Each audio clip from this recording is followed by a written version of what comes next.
প্রিয় দর্শক, একটা দেশ কে চালাচ্ছে সেটা সে দেশের মানুষ জানে না। আর সেই অভাগা দেশটি হচ্ছে বাংলাদেশ। সে হতভাগা মানুষ হচ্ছে বাংলাদেশের মানুষ।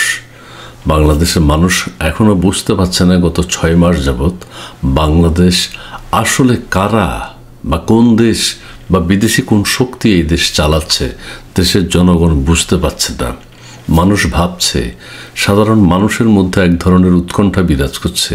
তারা ভাবছে এই দেশ কি সেনাবাহিনী চালাচ্ছে, এই দেশ কি প্রধান উপদেষ্টা চালাচ্ছেন, এই দেশ কি উপদেষ্টারা চালাচ্ছেন, এই দেশ কি সমন্বয়করা চালাচ্ছেন, এই দেশ কি বৈষম্য বিরোধী ছাত্র আন্দোলন চালাচ্ছে, এই দেশ কি ফ্রান্স থেকে আমেরিকা থেকে কেউ চালাচ্ছে। মানুষ বিভ্রান্ত, মানুষ বুঝতে পারছে না। এটা কিন্তু পৃথিবীতে বিরল, কিন্তু বাংলাদেশের মানুষ সেটি দেখতে পাচ্ছে। আমরা দেখতে পাচ্ছি একটা গোষ্ঠী যখনই বলে যে একটা ভবন ভাঙা হবে, অমুকের বাড়ি ভাঙা হবে, অমুকের বাড়ি পোড়ানো হবে, পোড়ানো হচ্ছে। উপদেষ্টারা যখন বলেন ঘটনা ঘটে যাচ্ছে, আবার সমন্বয়করা যখন বলেন ঘটনা ঘটে যাচ্ছে, আবার সেনাবাহিনী যখন বলেন ঘটনা ঘটে যাচ্ছে। কিন্তু সাধারণ মানুষের যে নাভিশ্বাস উঠছে বাজার দর, বাজারের সিন্ডিকেট, সেগুলোর দিকে কারো কোনো খেয়াল নাই। আমরা যেটাই বলি না কেন, দেশের মানুষ এখন কিন্তু এক ধরনের চরম হতাশার মধ্যে আছে এবং সারা দেশে একটা বিশৃঙ্খল পরিস্থিতি বিরাজ করছে, অরাজক পরিস্থিতি বিরাজ করছে, যেটি আদৌ কাম্য নয়।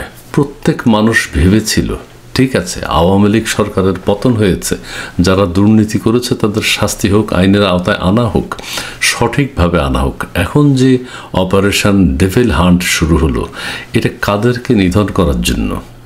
কোথায় সেই ডেভিলরা? কারা সেই ডেভিল? সাধারণ মানুষ, নিরীহ মানুষও আক্রান্ত হচ্ছে, তাদের খুব অমানবিক আচরণ করা হচ্ছে তাদের সাথে। এটি কিন্তু কাম্য নয়। এটা একটা স্বাধীন দেশের মানুষ তারা, কিন্তু স্বাধীন দেশ বলে তো আর এখন কোনো লাভ নেই। স্বাধীনতার সব চিহ্ন মুছে ফেলা হচ্ছে।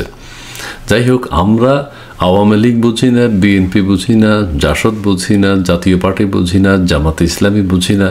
আমরা বুঝি দেশের মানুষ যেন খেয়ে পরে ভালো থাকতে পারে, সেই ব্যবস্থাটা রাষ্ট্র কর্তৃক প্রদান করা।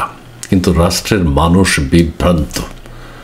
আমরা কারো প্রতি কারো কোনো নিয়ন্ত্রণ দেখতে পাই না। পুলিশের প্রতি কার নিয়ন্ত্রণ, সেনাবাহিনী কারা নিয়ন্ত্রণ করছে, সমন্বয়কদেরকে কারা নিয়ন্ত্রণ করছে, সেটি মানুষ বুঝতে পারছে না। এখন বলা হচ্ছে নতুন রাজনৈতিক দল করবে তারা। নতুন রাজনৈতিক দল করা মানে আওয়ামী লীগ তো এখন আর মাঠে নেই, কিন্তু মানুষ আশঙ্কা করছে বিএনপিকেও মাইনাস করে দেওয়ার জন্যই কিন্তু নতুন রাজনৈতিক দলের চিন্তা ভাবনা করা হচ্ছে। এবং নতুন রাজনৈতিক দল করে তারা বিএনপির ভোট যেগুলো আছে, বিএনপির ভোটাররা যারা আছেন, বিএনপির প্রার্থী যারা আছেন, তাদের মধ্যে একটা বিভেদ সৃষ্টি করার চেষ্টা চলছে। কাজেই আবার আরেকটা জিনিস বলে রাখি, বিএনপি আওয়ামী লীগ ছাড়া বিএনপি কিন্তু একা, আর সমস্ত দলগুলো কিন্তু এক। জামাত ইসলাম সহ অন্যান্য ইসলামী সংগঠন সবাই এক, বিএনপি একক। ঠিক আছে, বিএনপি একার পক্ষে এত শক্তির বিরুদ্ধে লড়াই করে নির্বাচনের দাবি আদায় করা সম্ভব নয়। কাজে বিএনপিকে এখন মাঠে নামতে হবে, বিএনপিকে এখন সোচ্চার হতে হবে, তাদের দলের অখণ্ডতা রক্ষা করতে হবে। এই দল ভাঙবার জন্য কিন্তু এখন নানানভাবে চেষ্টা করা হচ্ছে, বিভিন্ন কৌশল অবলম্বন করা হচ্ছে। এই দেশে এই সরকার এখন আর নির্বাচন দেওয়ার কথা ভাবছে না। কাজে বিএনপিকে সচেতন হতে হবে। আওয়ামী লীগের কর্মী সমর্থক যারা আছে তারা কি করবেন, কিভাবে তারা রাজপথে আসবেন, সেটা তারাই জানেন। কিন্তু আমরা দেশের ভবিষ্যৎ অন্ধকার দেখতে পাচ্ছি। এই দেশ কি বিক্রি হয়ে গেছে?